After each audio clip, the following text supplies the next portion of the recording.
ยังว่าอยู่หน้าคือเศร้าๆคือคนบ่ได้นอนนี่ปวดหัวบ่สบายไปเห็นว่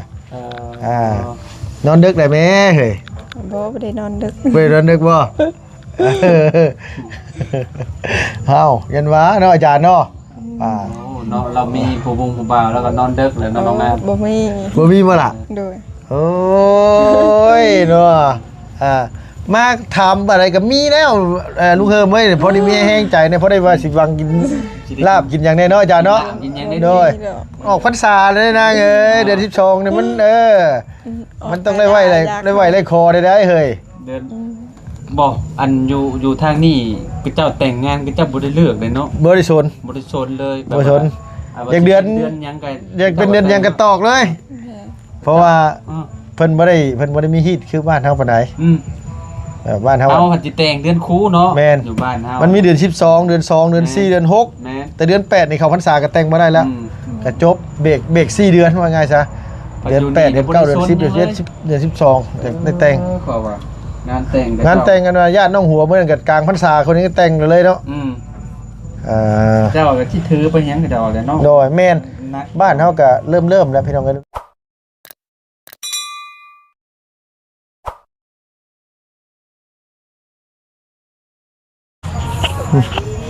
โดยสบายดีอีหยังขึ้นหน้าตาคือคนบ่ได้นอนให้หมอนี่หือบ่ได้นอนอยู่บ่นอนอยู่แต่วินหัวเอาพี่น้องเอ้ยเนาะกล่าวสบายดีและสวัสดีพี่น้องเอ้ยมาพอกับลุงเฮิมและกับน้องน้ำมาพอดีว่าเขามาถามเรื่องสมุนครัวเพิ่นเฮ็ดแล้วบ่ล่ะนะฮะ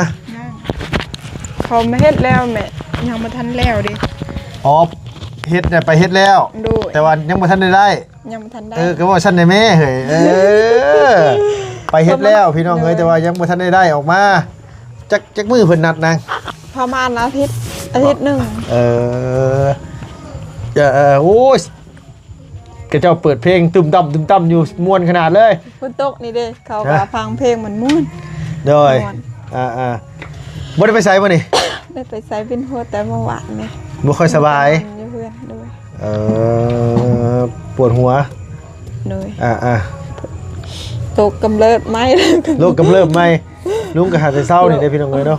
โรคเกากำเริบโรคเกากำเริบก็คือใช่ไหมกินพี่เลิศเนี่ยนะพุ่นอาจารย์บ่น่ะ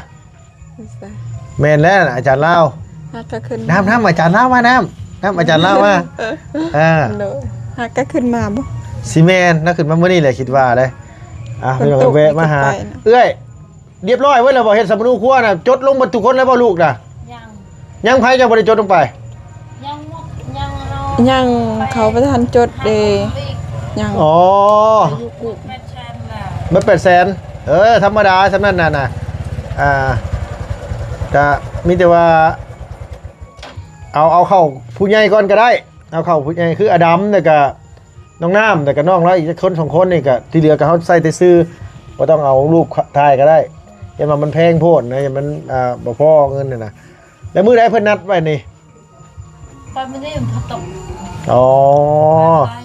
โดยมาพี่เนี่ยนะอาจารย์ได้ไปใช้นี่นะโอ้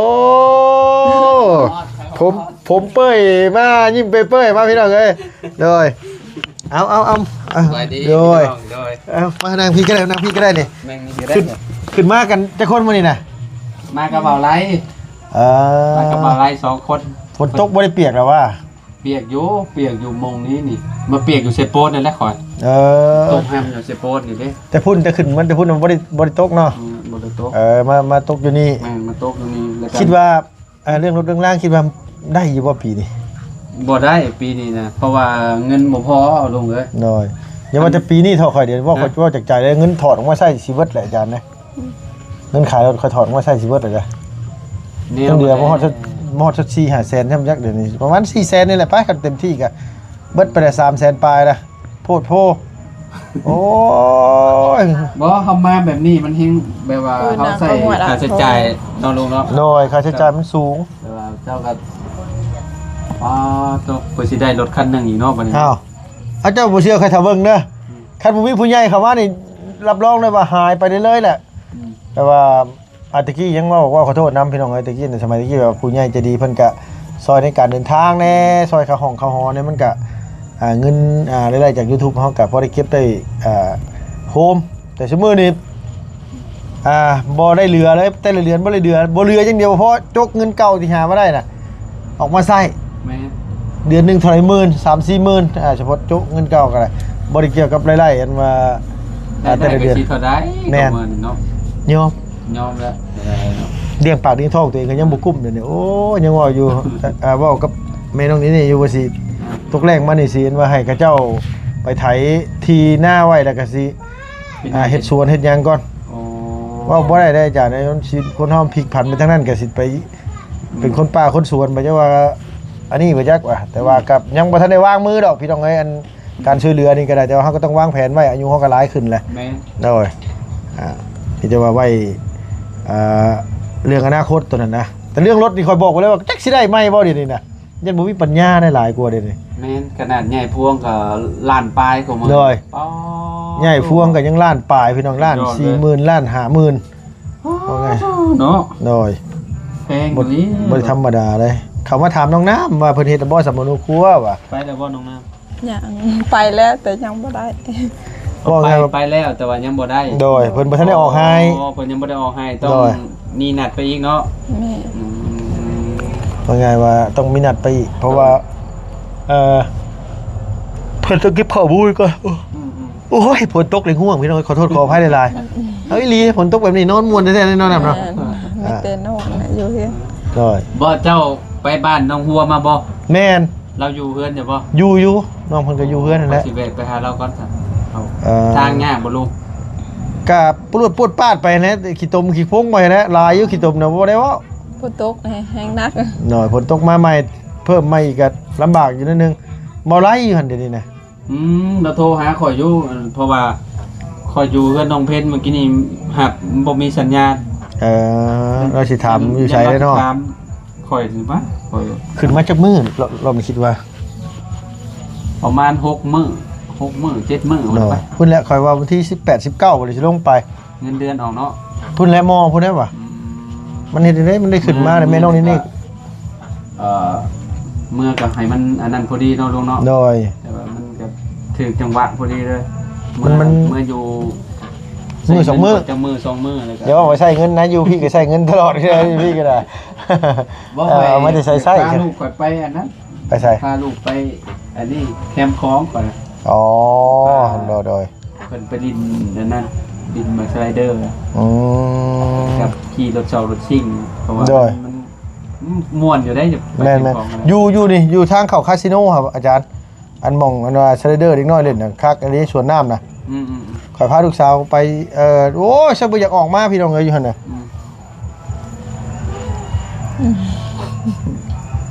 ยังว่าอยู่หน้าคือเศร้าๆคือคนบ่ได้นอนนี่ปวดหัวบ่สบายไปเห็นว่านอนดึกได้แม่เฮ้ย บ่ได้นอนดึก ไปนอนดึกบ่เฮายันว่าเนาะอาจารย์เนาะเนาะเรามีผู้บุงผู้บ่าวแล้วก็นอนดึกแล้วน้องน้ำ บ่มี บ่มีบ่ล่ะ โดย โอ้ยเนาะมาทำอะไรกับมีแล้วลุงเฮิมเว้ยพอได้มีแห้งใจเนี่ยพอได้ว่าสิวังกินลาบกินอย่างแน่เนาะอาจารย์เนาะโดยออกพรรษาเลยนะเอ้ยเดือน12เนี่ยมันมันต้องได้ไหวอะไรได้ไหวได้คอได้เฮ้ย เดินบอกอันอยู่ทางนี้ก็เจ้าแต่งงานก็เจ้าบ่ได้เลือกเลยเนาะ บริสุทธิ์ บ่ได้ชนเลย บ่ชนอยากเดือนยังไง อยากเป็นเดือนยังกระตอกเลย เพราะว่าเพิ่นบ่ได้มีฮีตคือบ้านเฮาปานใดบ้านเฮา เอาสิแต่งเดือนคูเนาะ แม่น อยู่บ้านเฮา มันมีเดือน12เดือน2เดือน4เดือน6 แม่น แต่เดือน8นี่เข้าพรรษาก็แต่งบ่ได้แล้วก็จบเบรก4เดือนว่าไงซะเดือน8เดือน9เดือน10เดือน11เดือน12ได้แต่ง ขอว่างานแต่ง งานแต่งกันว่าญาติน้องหัวเมื่อกันกลางพรรษาคนนี้ก็แต่งเลยเนาะเจ้าก็ที่ถือไปยังก็ดอกแล้วเนาะ โดยแม่นบ้านเฮาก็เริ่มแล้วพี่น้องก็เริ่มซาๆลงนี่แล้วเพราะว่ามันก็คือว่าเนี่ยอาจารย์เด้แต่พอแต่แม่เฮาถือลายๆกับบ่ร่ำบ่รวยเฮ็ดหยังก็ยันพิษเฮ็ดหยังก็ยันอันนี้นะซุมื้อนี้เฮ็ดหยังเฮ็ดไปแล้วการทำมาหากินมันก็จะหาได้ไวขึ้นนะ แม่น ยกตัวอย่างคือสมัยตะกี้นี่กันเฮาเกี่ยวข้าวมาแล้ว ข้าวบ่มีสิกินก็ยังตีบ่ได้เด้จ้ะ แม่นบ่ให้ตีได้ บ่ให้ตีได้ ให้มัน เลี้ยงบ้าน ให้มันอันนั้นก่อนจัง โดย จังตีได้ โอ้ยข่อยก็เรียกว่า เอามากินได้ โดยที่จริงน่ะโอ้ยสิปล่อยตัวเองอดยังจะว่าว่าซั่นน่ะ อืม ข้าวก็เป็นหมากได้เกี่ยวมาไว้ร้านเนี่ย อืม เฮ็ดไม่ค่อนขี้ขึ้นมาก็ต่อกัน อืม แกมาสีด้วยกว่าข่อยว่าซุมื้อนี่น่ะใครในแล้วซุมื้อนี่เขา สีบ่ได้คลำอืม ซุมื้อนี่ใครในแล้ว แม่ ตีบ่ได้เขาเหยียบเอาซุมื้อนี่อาจารย์เอ้ย สีเขาก็บ่ได้ซ้ำ บ่ได้คันบ่ฮอดเวลามันอีหลี ต้ น้ อ อง เวลาก่อนเอาขึ้นเหล้าก่อนกับบ่ แม่ ได้ น ต้องฮอดเวลา ต้องฮอดเวลาได้น้องสมมุติว่าฝนตกมาก็ตีเต็มร้านนี่ก็เขาก็ต้องหาพยางมากวบไว้เนาะอาจารย์เนาะมาปิดไว้ เพื่อว่า ลองท แต่คือซุมื้อนี่สบายน้องเอ้ยข้าวแห้งได้สีแล้วก็ใส่กระสอบรถ โดย ฮอดมื้อก็เขาแก้มาเฮือนเลยเนาะอาจารย์เนาะ แม่น สมัยตะกี้โอ้ยเพื่อสิได้ใส่กระบุงกระตาใส่เกียนบ่ได้ธรรมดานี่มันเรื่องง่ายเซาเฮ็ดเลยหน้องไม้ขายนะ บ่มีแล้วละไม้ไก่สิเบิดแล้ว หน้องไม้ใกล้สิเบิดแล้ว โดย อืม มันไม่เริ่มแล้วมันนั่นน่ะเนาะคนหาหลายเนาะ กับมันเลยยักมันเลยยามมันนี่ดิ แม่นมันไก่ชีวิตแล้ว พอมันใกล้ชีวิตแล้วคนก็มันหักยังมันมาอยู่แต่ว่ามันก็บ่แฮงแบบถึงแบบอันนั้นหั่นน่ะ โดยหน้องไม้มันใกล้สิเบิดแล้วมันเบิดยามมันได้มีแต่น้อยพางนะยามนั้นเนาะ แม่นละไม้พังละไก่สิเบิดคือกัน ขึ้นสูงแล้ว โดย เออ ตอนเช้านี่สังเกตเบิ่งเนาะน้ำหมอกคือสิแถวนี้เนาะดันลงมาแถว บ่เห็นผู้ใดเนาะบ่เห็นทางผู้ใดเนาะน้องเนาะ แม่นบ่เห็นแล้ว เวลาไปขายของอยู่เวียดกับบ่เห็นทางผู้ใดเนาะเอ้ยเนาะยามเช้าเนาะน้ำหมอกลงแล้วมื้อไหนเพิ่นนัดน่ะมื้อไหนมื้อนัดเฮ็ดบัตรอันเอาแปลวปึ้มสำนวนครัว ำไม่ได้ก็ได้นี่ เออ เขา แพงบ่เห็ดนี่เท่าไหร่ หมด800,000แล้ว จ่ายไป800,000แล้ว อันนั้น ยัง แล่นไป เส้น แล่นมา เส้นกลุ่มน่ะเส้นกลุ่มเส้นน่ะบ่เส้นกลุ่ม ยังอย่าไปมื้อนี้ฝนตก อืมก็ไปเส้นกลุ่มเส้นหยังไดก็มันก็บ่ยากครับไปยื่นเพิ่นก็ออกให้เฮาเลิศรอบกว่านี้น่ะอันมีเป็นเล่มมาก็ได้นะลูกน่ะใส่ซื้อก็ได้นะอาจารย์เนาะคือน้องน้ำอดัมนี่สินี่ใส่ต้องใส่เพราะว่ามัน18 ปีขึ้นไปแล้วเขาต้องใส่เป็นรูปเป็นหยัง 15 ปีถ่ายรูปหมด 15 ปีถ่ายรูปบ่เลยโอเคกับทุกคนใด15 ปีก็ถ่ายเบิด น้อยใช้ในชีวิต น้อยๆใส่แต่ซื้อก็ได้ดอกน้องยุ่นน้องอันนั้นก็ใส่ซื้อเอาคำว่าใส่เบิดทุกคนมันก็สิแพงขึ้นพี่น้องเอ้ยสิไปใส่ต่อ ขอยสิไปบ้านน้องหัวพุ่นแล้วบัดนี้ เอามานี่เนี่ยก็สิออกจากนี่ไปสิไปบ้านหนองหัวเนาะ เพราะว่าสิไปมอบเงินให้เรา อ๋อมีเงินสมทบ ที่สมทบยังได้เพิ่นให้มาน้องเพิ่นมาล่าเลยนะ อืม แปลว่าเรื่องเราจะไปหาพ่อแล้วแหละ อ๋อไปเยี่ยมพ่อแล้วเนาะโอ้ดีใจน้องเพิ่นอยากไปอยู่ได้แล้วว่าจักสิได้นะตอนนี้กำลังสิซ่อมแซมเพื่อนเล่าให้ อืม พอทั้งบ่บุญสารวัตรผู้ใหญ่เพิ่นฝากเงินมาซื้อไม้พายซื้อล่าน้องเอ้ย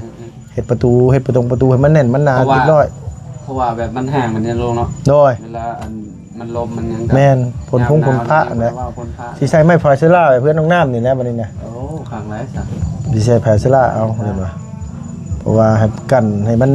เป็นว่าระเบียบเรียบร้อยมีประตูเวลาไปไกลเฮาก็สิได้ล็อกขึ้นล็อกซ่านไว้นะ ใจเลยเนาะ แม่นมันก็สิบ่ยากมาย่านคนขึ้น อยู่ลงไปมา ขึ้นหลักเฮือนขึ้นเฮือนขึ้นซ่านนั่นแหละว่าง่ายซะเพราะว่าเราก็สิลงไปเยี่ยมพ่อเราแน่วันที่ไหนอันที่ซ่อมอันนี้แล้วผมจะ เมื่อได้เราสิลงไปเราเว้าอยู่บ่มันลง แล้วว่าประมาณอาทิตย์หน้า เออ ก็พอดีแล้วอาจารย์เด้ ดีแล้วครับ พอดีแล้วแม่นเพิ่นกินยังนางน่ะบ่เพิ่นกินงานแต่งบ่ บ่เขาเปิดซื้อ เปิดซื่อๆเปิดม่วนซื่อๆนี่บ่ โดย โอ้เบิดหลายป้องเติบแล้วไปจักเหนื่อยเนาะเบิดหลายขวดน้อยเติบแล้วไปจักว่ะโดยเอาพี่น้องเอ้ยสำหรับคลิปนี้กลับมาเยี่ยมมายาม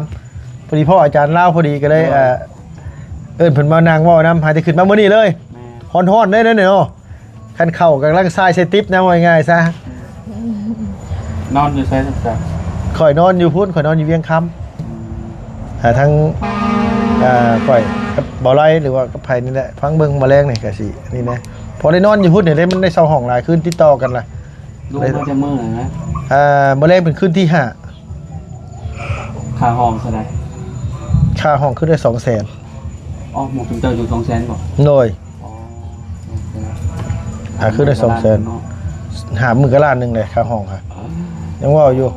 คันว่าขึ้นมาแต่ละเดือนขึ้นมาเป็นปีนี่เฉพาะค่าห้องก็ชื่อนี่เฮ็ดเฮือนได้เป็นหลังค่ะยังว่าอยู่ เสาวนนั่นอยู่เป็นเสาบ้านเป็นหลังอยู่ ก็นั่นแหละจังว่าน่ะชวนหมู่ชาวบ้านเป็นหลังอยู่ เนาะ นี่นะบ้านอยู่บ้านสะแล้วนี่อยู่บ้านเฮือนในบ้านนี่แล้วก็บอกว่าอยากให้เช่าอยู่ เออ น้อยให้เช่าอยู่แต่ว่าทีมงานนั่นแถวยังตกลงกันบ่ได้หรือว่าในใดเฮาก็ยังบ่ฮู้นะมองจอดรถจอดล่างมันก็มีเรียบร้อยอยู่หั่นนะมันก็คักอยู่ว่าไงซะ เนาะ มันก็โอเค มันก็สิถือกว่าการชนลง แม่นเฮาก็มากับว่าง่ายก็เรื่องห้องเฮากับบ่มีคบกันก็ซื้อเต้นมา เอาเดือนหนึ่งเอาสมมุติว่า3ล้านบัดนี้เนาะ โดย ก็โว้ก็คุ้มได้ คุ้มนอนหลายคนเด้ นอนหลายคน โดยนอนหลายคนเอา อืม มันแบบนี้นี่มันบ่ไหวแบบว่าสมมุติว่าขึ้นมาหา เดือนละล้านยังคุ้มนะลุงเนาะ แม่นเดือน5ล้านก็ยังคุ้ม หลายคน สมมุติว่าเดือนละ3ล้านเฉพาะอยู่ผู้เดียวก็ยังคุ้มอยู่เด้ อืม คุ้มบ่คุ้มบ่ไหนฮู้บ่เพราะว่ามันถึงมื้อละแสนนึง แม่น อันนี้มันถึงมื้อละนี่มัน600,000 อืม 6ล้านเดือนนึงน่ะ อืม แม่นบ่ล่ะอาจารย์ แม่น อันนี้มันเฮาเซาเองเฮาแหละสบายมันเป็นหลังเด้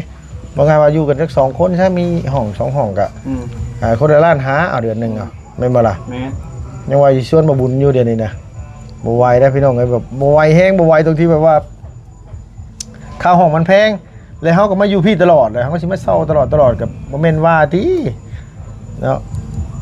คันอยู่บ้านน้องน้ำนี่อยู่บ่ได้บ้านน้องน้ำมันบ่มีสัญญาณอินเทอร์เน็ตบ่มีคันอยู่บ้านสะแล้วหันอยู่ได้อยู่บ่ซ่าเลยน้องมันบ่มีเลยเนี่ยอยู่บ้านตัวน่ะโหลดคลิปโหลดยังมันโหลดบ่ได้คันฟังนั้นน่ะมีฟังนั้นน่ะเนาะ คล้ายๆคือรักมันอยู่พุ่นอยู่บ้านนั่นเนาะ หน่อย อยู่ บ้านดง พุ่นรักมันเผื่อมันสิเยี่ยงมาพี่กับบ่เป็นไงเล็กๆใช่แต่รักยังอยู่นี่นะรักเก้าบ่ ดักเจ็ด ลั พุ่ ก นน่ะ เก้า รักเก้ารักเจ็ดจะว่าโอเคมั้ยจักบ่ โอ้โหบ่เคยใส่ ใช่เด้น้องน้ำบอกใช่รักเจ็ดรักห้าจะว่า มีแต่ลักเก่าเขา จะว่า ใส่ สัญญาณตัวนั้นบ่จัก หน่อย รักเก้าบ่มี เพราะมันบ่มีเสาเลยอาจารย์ทางนี้นะ อืม ทางเสานี่มันบ่มีแถวนี้มันมีแต่พูนอย่างเดียวทั้งที่เขาจินน่ะจะตั้งได้อยู่บ้านสกีนี่ เนาะ สกีเทิงสกีเนาะ บ้านสกีเทิงก็บ่มีสัญญาณ บ้านสกีเทิงก็บ่มี เนอะบ่มี บ่มีคันเขาตั้งอยู่สกีเทิงมันก็ใช้ได้แถวนี้น่ะแต่ว่าก็แปลกอยู่ว่าเป็นหยังเขาคือบ่ตั้งบ้านคือติดๆกันอยู่ว่ะ อืม เนาะว่าสิคุยกับบ่บุญอยู่ว่าสิเช่าห้องอันหาเช่าบ้านเป็นหลังเอาว่ะ ลมกันเบ้อ โดย เนาะ บ่ทางทีมงานทุกคนก็ได้นะแบบว่าเฮากับนอนว่าง่ายก็คือบ่ต้องอันนี้ก็ได้ซื้อเต้นก็ได้เต้นตัวใหญ่ๆนะอัน อืม อาจารย์แล้วก็ซื้อเสื้อซื้อหมอนมาปูเอาแม่นบ่ล่ะเฮาก็อยู่แต่กลางคืนนี่ซื้อเด้กลางเว้นเฮาก็ออกไปเฮ็ดเวียกนะมันก็สิบ่ยากปานใดขนาดพี่น้องว่าง่ายซะบ่ไหวค่าห้องนี่ขึ้นมานี่คันสมมุติว่าเดือนหนึงขึ้นมาจัก20มื้อนี่เฮาก็โดนไปได้เท่าไหร่ซะเนาะมื้อละ200,000 10มื้อก็เท่าไหร่อาจารย์10มื้อก็4ล้านบ่ อืม 3มื้อก็4ล้านเนาะโอ้ยบ่ไหวดอกพี่น้องเอ้ยหันโอ้ยเนาะดอกได้ก็ล่นลงมาทีนี้ ล่วงระบาด แว่นก็ตกเพราะแว่น จังหน่อยเป็นยังกระแตกเหรอ แตกแล้ว ฮะ แตกแล้วนี่น่ะแตกหน่อยหนึงยามันเอาพี่น้องเอ้ยสมกับคนนั่นแหละเท่าเลยเด้อ เข้าแล้วว่าน้องหน้า เท่าเลยบ่ครับลุงเท่าเลยบ่ ยังรออยู่ เอาจ้ะโอเคอยู่ดอกมีความมั่นใจหลายปีเด้อดอกจ้ะเอาโอเคพี่น้องเนาะขอบคุณหลายๆได้ออยู่ดีมีแห้งเด้อบ่ได้มีหยังมาฝากเด้อนางเด้อ โดยบ่เป็นหยัง โดยบ่สบายบ่ โดย เอาอาจารย์เลยชนจักพาไปฉีดยา อยู่บนดงแน่ บอกคันมีรถจักรกันสิพาไปฉลองคือนี่เด้คันขาวนี่ก็ได้แล้วนะเนาะเอาไปเลยเด้อพี่น้องว่าเอามาอันไม่ลุงมาบัดที่นี่ให้อาจารย์เพิ่นต่อคลิปต่อนี่ก่อนโดยเอาโดยสบายดีเด้อทุกคนพี่น้องเอ้ยไปละอาจารย์เด้ หน่อย โอ้ไปหาบ้านพักของเช่าก่อนโดย